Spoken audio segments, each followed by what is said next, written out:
दुनिया आपको भरपूर मान सम्मान देती है, लेकिन खुद की नजर में आपकी अहमियत कैसी है? सफल जिंदगी जीने के लिए आपको खुद का सम्मान करना सीखना होगा, खुद के साथ सच्चा होना होगा, अपनी खूबियों के साथ खामियों को भी स्वीकार करना सीखना होगा, अपने जीवन आदर्शों का सम्मान करना सीखना होगा, सपने देखना और उन्हें साकार करने के लिए अपना 100% देना होगा। ये भी याद रखें कि हमारा जोखिम से डरे बिना सूझबूझ के साथ साहस भरा कदम बढ़ाएं, खुद पर अपनी हिम्मत पर भरोसा करें।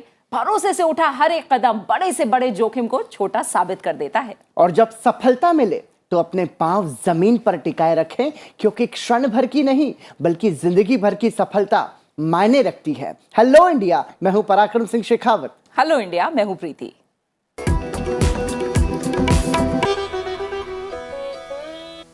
और आइए हेलो इंडिया की शुरुआत करते हैं राष्ट्रीय सुर्खियों के साथ।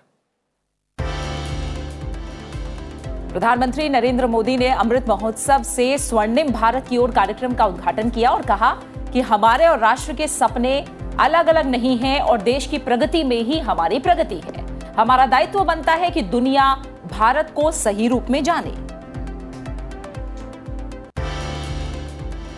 मजबूत विकास साझेदारी भारत और मॉरिशस के बीच घनिष्ठ संबंधों का प्रमुख स्तंभ है। भारत के सहयोग से बनी परियोजनाओं के उद्घाटन के मौके पर प्रधानमंत्री नरेंद्र मोदी ने यह बात कही। मॉरिशस को मेट्रो समेत कई प्रोजेक्ट के लिए 19 करोड़ अमेरिकी डॉलर लाइन ऑफ क्रेडिट के तहत दिए गए।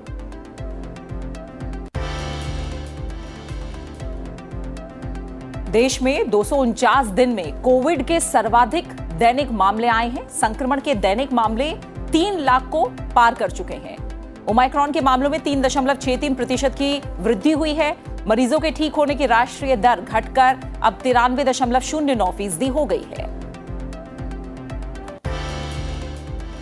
देशव्यापी कोविड टीकाकरण की रफ्तार तेज हुई है। 160 करोड़ से ज्यादा वैक्सीनेशन हो चुका है और 74% आबादी को दोनों डोज लग चुकी है। 52% से ज्यादा किशोरों को पहली खुराक भी दी जा चुकी है। विधानसभा चुनाव को लेकर सरगर्मियां बढ़ गई हैं। बीजेपी ने उत्तराखंड के 59 और गोवा के लिए 34 उम्मीदवारों की सूची जारी की है। उत्तर प्रदेश के लिए कांग्रेस के 41 उम्मीदवारों की दूसरी लिस्ट का ऐलान हुआ है। गोरखपुर से योगी आदित्यनाथ को चंद्रशेखर आजाद चुनौती देंगे। सुपरसोनिक ब्रह्मोस क्रूज मिसाइल के नए संस्करण का सफल परीक्षण किया गया है। ओडिशा के बालासोर तट से दागा गया था। ब्रह्मोस मिसाइल में किया गया है नई प्रौद्योगिकी का इस्तेमाल। इससे पहले 11 जनवरी को हुआ था भारतीय नौसेना के INS विशाखापट्टनम युद्धपोत से ब्रह्मोस सुपरसोनिक क्रूज मिसाइल का सफल परीक्षण। भारतीय सेना ने अरुणाचल प्रदेश सीमा से लापता मिराम टेरोन का पता लगाने और स्थापित प्रोटोकॉल के अनुसार उसे वापस करने के लिए चीन की पीपल्स लिबरेशन आर्मी से सहायता मांगी है और सूचित किया है कि जड़ी बूटी इकट्ठा करने के लिए निकला ये युवक रास्ता भटकने के बाद से लापता है। अरुणाचल प्रदेश के सांसद तापिर गांव का दावा है PLA ने 18 जनवरी को अपहरण किया था।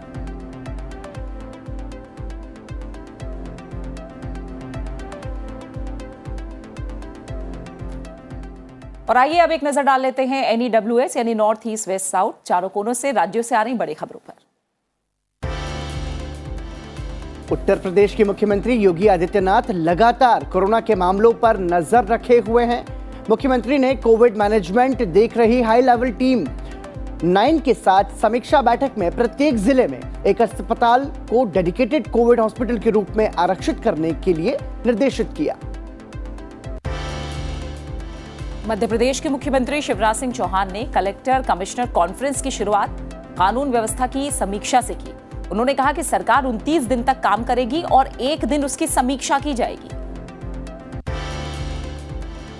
बिहार सरकार ने कोविड संक्रमण की समीक्षा के बाद वर्तमान में लागू सभी प्रतिबंधों को 6 फरवरी तक बढ़ाने का फैसला लिया है।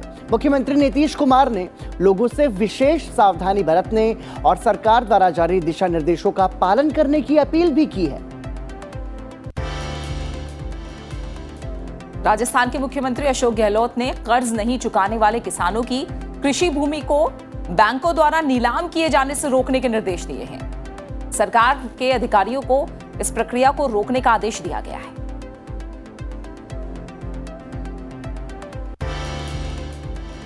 तमिलनाडु में एंटी करप्शन के अधिकारी पूर्व मंत्री केपी अबालगन के अलग अलग ठिकानों पर छापेमारी की जा रही है। यह छापेमारी 57 ठिकानों पर हुई। केपी अम्बालगन के खिलाफ 11.32 करोड़ यानी कि 11 करोड़ 32 लाख रुपए की अवैध संपत्ति का केस चल रहा है। यह छापेमारी इसी केस से जुड़ी हुई है। महाराष्ट्र के नागपुर महानगर पालिका के कई कर्मचारी कोविड पॉजिटिव हो गए हैं और इसके बाद फेस रिकॉग्निशन मशीन के जरिए उपस्थिति लगाई जा रही है। कोरोना की वजह से नगर पालिका का कामकाज भी प्रभावित हो रहा है।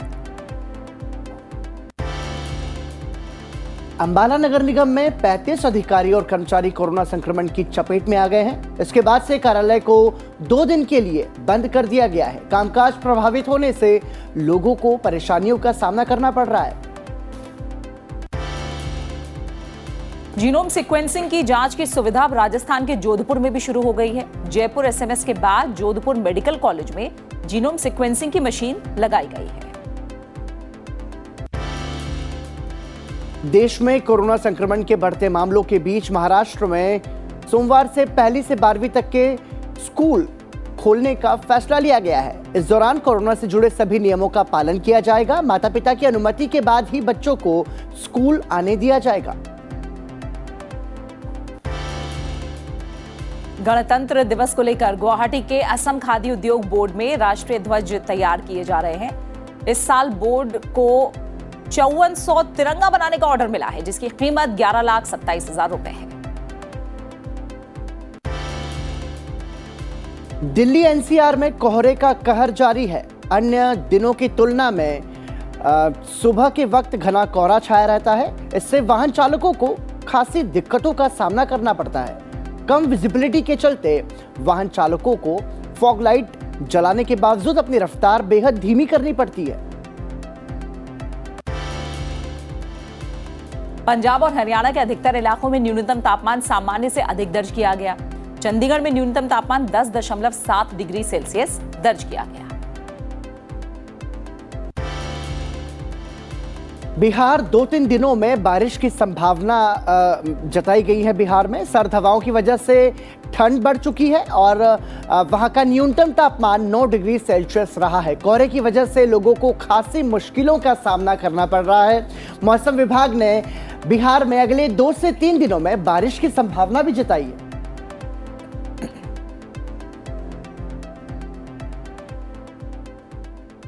और आइए अब नजर डालते हैं अंतर्राष्ट्रीय सुर्खियों पर।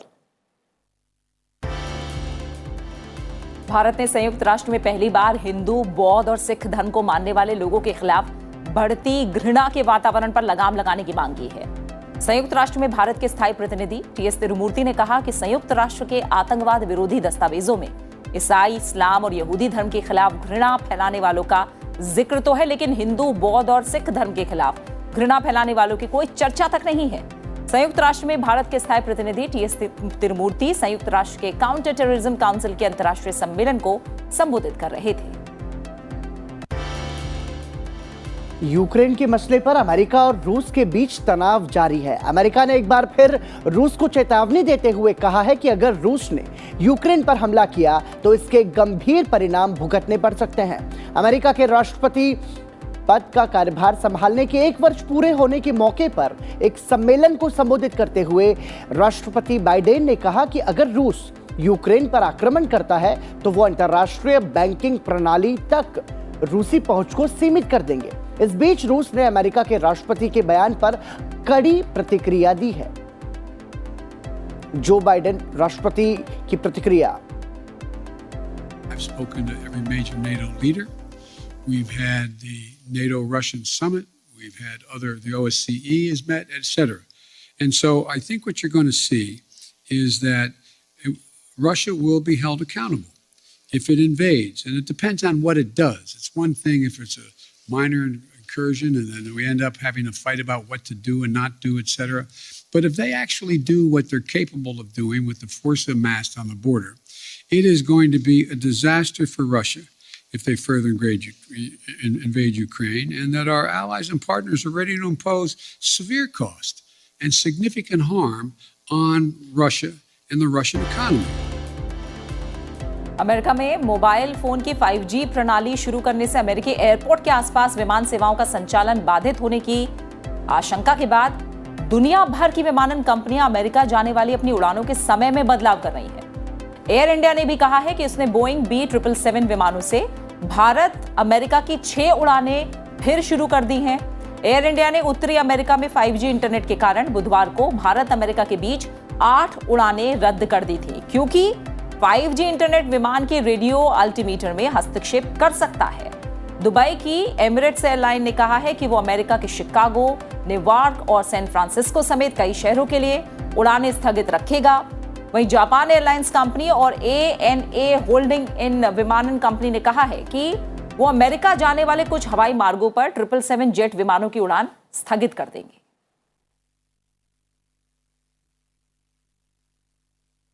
गुरुवार को वीडियो कॉन्फ्रेंसिंग के माध्यम से आजादी के अमृत महोत्सव से स्वर्णिम भारत की ओर कार्यक्रम का आयोजन किया गया। प्रधानमंत्री नरेंद्र मोदी और लोकसभा अध्यक्ष ओम बिरला इस कार्यक्रम में शामिल हुए। प्रधानमंत्री नरेंद्र मोदी ने वीडियो कॉन्फ्रेंस के माध्यम से राष्ट्रीय स्तर पर आजादी के अमृत महोत्सव से स्वर्णिम भारत की ओर कार्यक्रम में भाग लिया। कार्यक्रम को संबोधित करते हुए प्रधानमंत्री ने कहा, आज देश जो कुछ कर रहा है उसमें सबका प्रयास शामिल है। उन्होंने कहा कि आज सभी ऐसी व्यवस्था बना रहे हैं जिसमें भेदभाव की कोई जगह न हो। हम ऐसे भारत को उभरते देख रहे हैं जिसकी सोच और अप्रोच नई है। हमारे समाज की विशेषता है कि इसमें विशालता भी है, विविधता भी है और हजारों साल की यात्रा का अनुभव भी है। इसलिए हमारे समाज में बदलते हुए युग के साथ अपने आप को ढालने की एक अलग ही शक्ति है। कार्यक्रम में लोकसभा अध्यक्ष ओम बिरला ने कहा कि आजादी के अमृत महोत्सव में 75 सालों की विकास यात्रा के साथ आने वाले 25 सालों की देश के विकास की कार्य योजना शामिल है।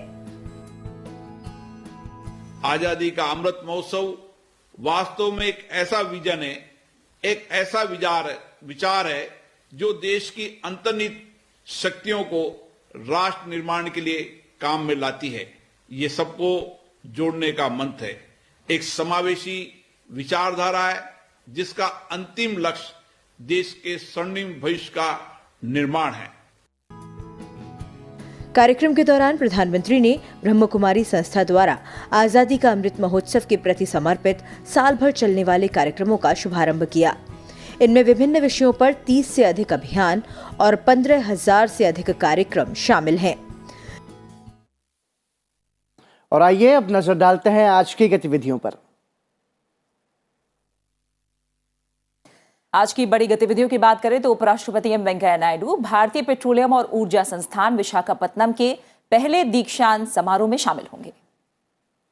वहीं प्रधानमंत्री नरेंद्र मोदी वीडियो कॉन्फ्रेंसिंग के जरिए सोमनाथ में नए सर्किट हाउस का उद्घाटन करेंगे। 30 करोड़ रुपए से अधिक की लागत से बने सर्किट हाउस में लैंडस्केपिंग इस तरह से की गई है कि हर कमरे से समुद्र का नजारा देखने को मिलेगा। आज जैव विविधता संशोधन विधेयक 2021 पर संयुक्त समिति और विशेषाधिकार संबंधी समिति की बैठक संसद भवन परिसर में आयोजित होगी। और इसी के साथ बुलेटिन में फिलहाल इतना ही। चलते चलते आपको आज छोड़े जाते हैं काजीरंगा नेशनल पार्क की तस्वीरों के साथ। बिल्कुल, एक छोटे से ब्रेक के लिए हम रुक रहे हैं। इन तस्वीरों का आप आनंद लीजिए। ब्रेक के बाद जब लौटेंगे तो आपको बताएंगे आज के दिन से जुड़ा इतिहास भी।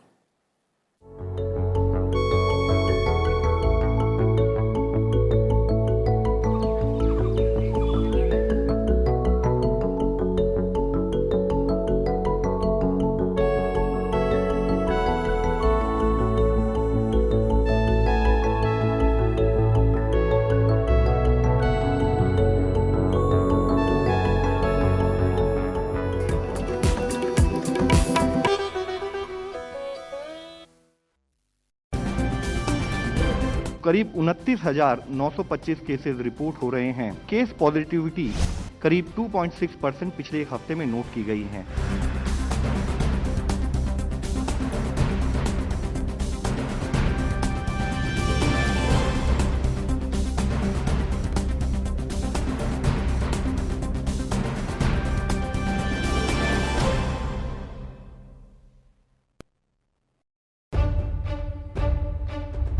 गांव की गलियों, शहरों की सड़कों से संघर्ष के रास्ते होकर पहुंचते हैं संसद, बनते हैं आपकी आवाज, उठाते हैं आपके मुद्दे, आपके जनप्रतिनिधि, लोकतंत्र के पहरे, आपके सांसद।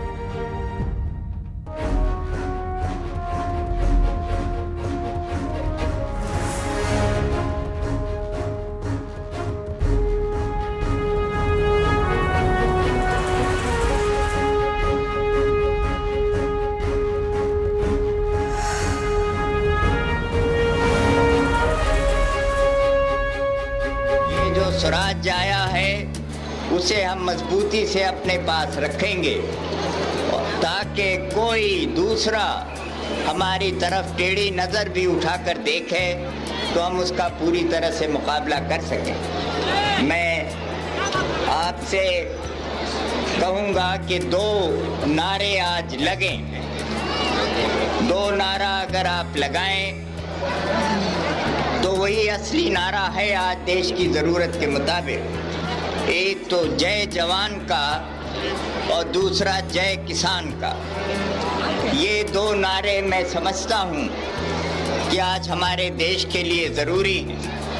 एक जय जवान और एक जय किसान, और फिर उसी से सारे देश का एक जय हिंद का नारा लगता है। तो मैं आपसे ये 3 नारे आपके सामने कहता हूँ, आपसे आशा करूँगा कि आप उसे दोहराएंगे।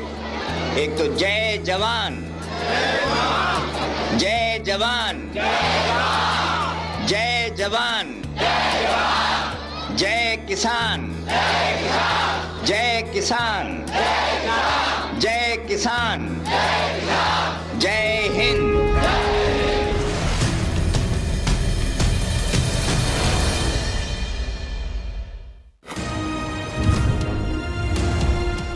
What, in your opinion, should be the pathway to global economic recovery? Greater global coordination in monetary and fiscal policies. We need to also have much greater administrative measures or coordination.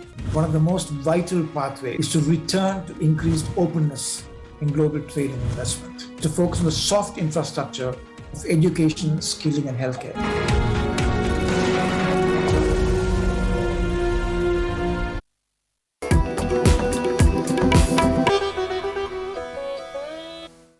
Hello India, break के बाद एक बार फिर आप सभी का स्वागत है और आइए अब बात करते हैं आज के इतिहास की और जानते हैं कि इतिहास के पन्नों में 21 जनवरी के नाम क्या खास घटनाएं दर्ज है। 21 जनवरी वर्ष 1957 में भारत सरकार द्वारा कॉपीराइट अधिनियम यानी प्रतिलिपि अधिकार अधिनियम लागू किया गया। किसी लेखक के द्वारा कोई लेख या प्रकाशन किया जाता है तब इसको एक निश्चित समय के लिए उस लेख या प्रकाशन पर विशेष अधिकार ही कॉपीराइट या बौद्धिक संपदा अधिकार कहलाता है। कॉपीराइट कानून द्वारा किसी भी व्यक्ति के मूल कार्य को कानूनी रूप से सुरक्षा मिलती है। 21 जनवरी वर्ष 1972 में भारत में 3 नए राज्यों का गठन हुआ। पूर्वोत्तर क्षेत्र पुनर्गठन अधिनियम 1971 के तहत मणिपुर, मेघालय और त्रिपुरा को आज ही के दिन अलग राज्य का दर्जा प्राप्त हुआ। इन तीनों पूर्वोत्तर राज्यों में रंगारंग कार्यक्रमों और विभिन्न आयोजनों के साथ राज्य स्थापना दिवस मनाया जाता है। गौरतलब है कि राजशाही वाले तत्कालीन राज्य त्रिपुरा और मणिपुर का भारत गणराज्य में विलय 1949 में हुआ था। पूर्ण राज्य का दर्जा मिलने से पहले ये केंद्र शासित प्रदेश बने। असम से अलग होने और पूर्ण राज्य का दर्जा प्राप्त होने के बाद मेघालय राज्य का गठन एक स्वायत्त शासी राज्य के रूप में हुआ। तो आज के दिन से जुड़े इतिहास में जैसे हमने चर्चा की पराक्रम, आज का दिन भारत के संघीय इतिहास में काफी अहम स्थान रखता है क्योंकि आज ही के दिन यानी 21 जनवरी 1972 को मणिपुर, मेघालय और त्रिपुरा भारतीय संघ में पूर्ण राज्य का दर्जा इन्हें मिला था। आइए देखते हैं इन राज्यों से जुड़ी एक छोटी सी रिपोर्ट। भारत के उत्तर पूर्वी राज्य मणिपुर, मेघालय और त्रिपुरा 21 जनवरी को अपना स्थापना दिवस मनाते हैं। आज इनको अस्तित्व में आए 50 वर्ष पूरे हुए हैं। इनको अलग राज्य का दर्जा पूर्वोत्तर क्षेत्र अधिनियम 1971 के तहत मिला था। मणिपुर को ज्वेल ऑफ इंडिया भी कहा जाता है। 1891 में मणिपुर ब्रिटिश शासन के अधीन आ गया था। वहीं त्रिपुरा क्षेत्रफल के लिहाज से देश का तीसरा सबसे छोटा राज्य है। मेघालय को मिनी स्कॉटलैंड और बादलों का घर कहा जाता है। आपकी जानकारी के लिए बता दें कि दुनिया में सबसे ज्यादा बारिश मेघालय के मानसराम और चेरापूंजी में होती है। राष्ट्र के सामाजिक, सांस्कृतिक और प्राकृतिक विविधता में पूर्वोत्तर क्षेत्र का विशिष्ट योगदान रहा है। और अब हम बात करेंगे राष्ट्र के नायकों की। इस कड़ी में हम आपको रूबरू कराएंगे देश के उन नायकों से जिन्होंने राष्ट्र के निर्माण में अपना जीवन समर्पित किया है। आज आपको रूबरू कराते हैं राष्ट्र के नायक रास बिहारी बोस से। आज क्रांतिकारी रास बिहारी बोस की पुण्यतिथि है। महान क्रांतिकारी रास बिहारी बोस का जन्म 25 मई 1886 को बंगाल के वर्धमान जिले में हुआ। रास बिहारी ऐसे क्रांतिकारी थे जिनकी जिंदगी बहादुरी और साहस की घटनाओं से भरी हुई थी। बचपन से ही देश को अंग्रेजों से आजाद कराने के सपने ये देखा करते थे। वर्ष 1905 से इनका जुड़ाव क्रांतिकारी गतिविधियों से हो गया। बंकिम चंद्र के कालजयी उपन्यास आनंद मठ ने भी इनके जीवन में महती भूमिका निभाई थी। इनके बागी इरादों को बल दिया था। हालांकि शुरुआती दौर में रास बिहारी बोस ने देहरादून के वन अनुसंधान संस्थान में भी कुछ समय तक हेड क्लर्क के तौर पर काम किया था। नौकरी भले ही ब्रिटिश शासन के अंतर्गत करते थे, लेकिन इनके विचार तब भी क्रांतिकारी थे। इसी दौर में रास बिहारी ब्रिटिश उपनिवेशवाद के खिलाफ सोच रखने वाले पंजाब और बंगाल में मौजूद दोस्तों के संपर्क में आए थे। 1911 में इन्होंने दिल्ली में तत्कालीन वायसराय लॉर्ड चार्ल्स हार्डिंग पर बम फेंकने की योजना बनाई थी, पर बाद में ब्रिटिश शासन के कहर से बचने के लिए ये मई 1915 में जापान चले गए, जहां हिंदू महासभा की जापानी शाखा की स्थापना की और इसके अध्यक्ष बने। 1916 में इन्हें जापान की नागरिकता मिल गई थी, जहां अंग्रेजी में अध्यापन के साथ साथ इन्होंने लेखक और पत्रकार के तौर पर भी काम किया था।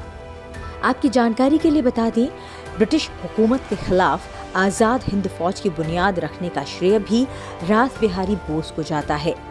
आईएनए का गठन रास बिहारी की इंडियन नेशनल लीग की सैन्य शाखा के रूप में वर्ष 1942 में किया गया था।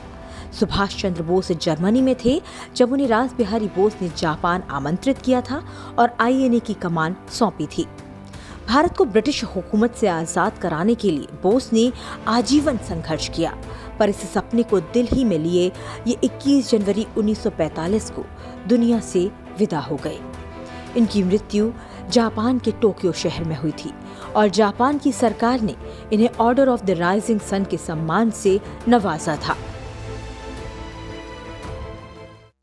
और आइए अब नजर डालते हैं संसद टीवी पर आज प्रसारित होने वाले कार्यक्रमों पर। सुबह 9 बजे आप देख सकते हैं हमारा खास कार्यक्रम बदलाव के नायक द चेंज मेकर्स। 10 बजे देखिए हमारा विशेष कार्यक्रम इतिहास। दोपहर 3 बजे संसद टीवी पर आप देख सकते हैं कोरोना के बढ़ते मामलों पर आधारित हमारा बुलेटिन कोरोना अपडेट। और शाम 5 बजे आप संसद टीवी पर देख सकते हैं कोरोना संवाद। शाम 7 बजे देखिए समसामयिक मुद्दों पर चर्चा पर आधारित हमारा खास कार्यक्रम मुद्दा आपका। 7:30 बजे आप देख सकते हैं आपके सांसद, जिसमें आज बात होगी लोकसभा सांसद महेश शर्मा से। रात 8 बजे दिन भर की बड़ी खबरों पर आधारित हिंदी न्यूज बुलेटिन आज की खबर। और रात 8:30 बजे आप संसद टीवी पर जरूर देखिए ट्रांसफॉर्मिंग इंडिया। रात 9 बजे देखिए डिप्लोमैटिक डिस्पैच और 9:30 बजे देखना ना भूलिए हमारा विशेष कार्यक्रम पर्सपेक्टिव। और इसी के साथ अब घड़ी इशारा कर रही है आपसे विदा लेने का। हमें दीजिए इजाजत, आपके साथ फिर मुलाकात होगी कल। तब तक के लिए नमस्कार।